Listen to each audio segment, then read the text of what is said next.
Hi everybody, I'm Bree the Plant Lady. And I'm Aiden the Gardener. And today we are potting up some exotic fruits, basically. Maybe they're not all fruits, but we've got a bunch of different things. Some from the grocery store and some from a friend who was here over the weekend. And I don't want to kill these things by not attending to them. So we've got ginger and turmeric, both from the grocery store. I'll confess, this ginger has definitely seen better days, but we're gonna try it anyway.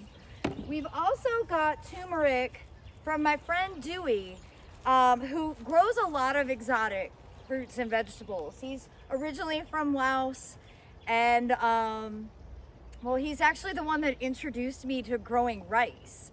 And he is really so generous in that he always brings like really cool weirdo things. So here's turmeric from his plant that he actually overwinters inside of his house. And this turmeric looks much better in the sense that it actually has vegetative growing points and a root system compared to the turmeric from the grocery store. I did soak the grocery store turmeric for about 3 hours in just warm tap water. That's supposed to help initiate growth and development. But we'll do a comparison of these. We also have something that I'm not familiar with, Galanga Root. I'm not sure what that is, but it looks cool.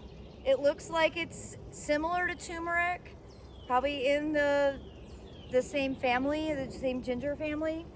We also have jackfruit seeds, which I've never grown before. They look pretty stratified, so I think we can just sow them.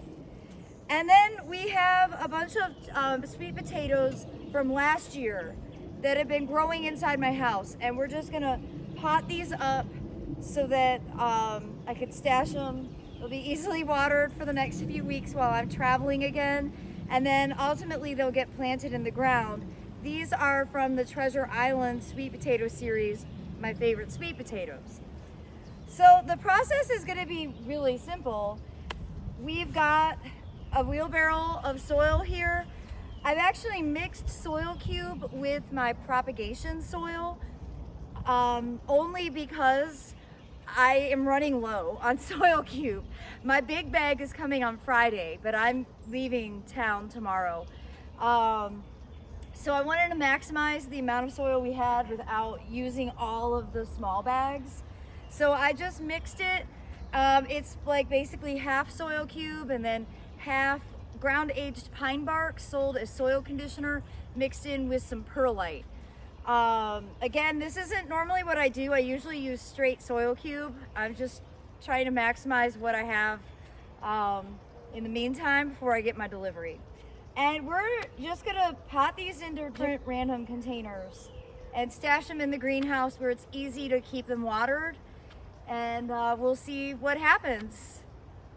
Okay, so you can see the soil is a pretty good mix. Again, just to maximize what I have on hand. And this is ginger from the grocery store. This piece is pretty well rotted. So I think I'm just gonna break off the rotten part. I need my pruners. Oh, they're literally in front of me. Good grief. I don't know that this will actually work, but I figured it's worth a try. This one feels a bit better, and I just am filling a 1 gallon pot up halfway, layering these down, and then top dressing them with a bit more soil. Again, I don't have real high expectations. This is more of an experiment, but I feel like it's worth a try. What do you have to lose? Not much. Be sure to label everything. My favorite marker is called the garden marker, and this does not fade in the sun.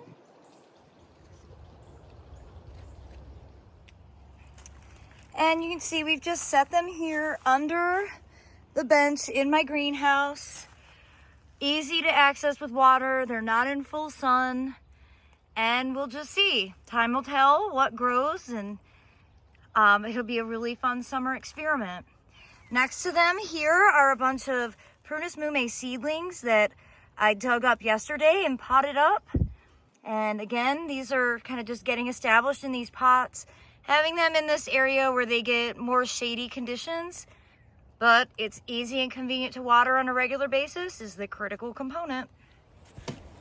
All right, so potting up the sweet potatoes is pretty similar. Just got soil in the pot, put the tuber in, vegetation growing up. And because these are already growing, we're gonna stash these outside the greenhouse where they'll get more sun.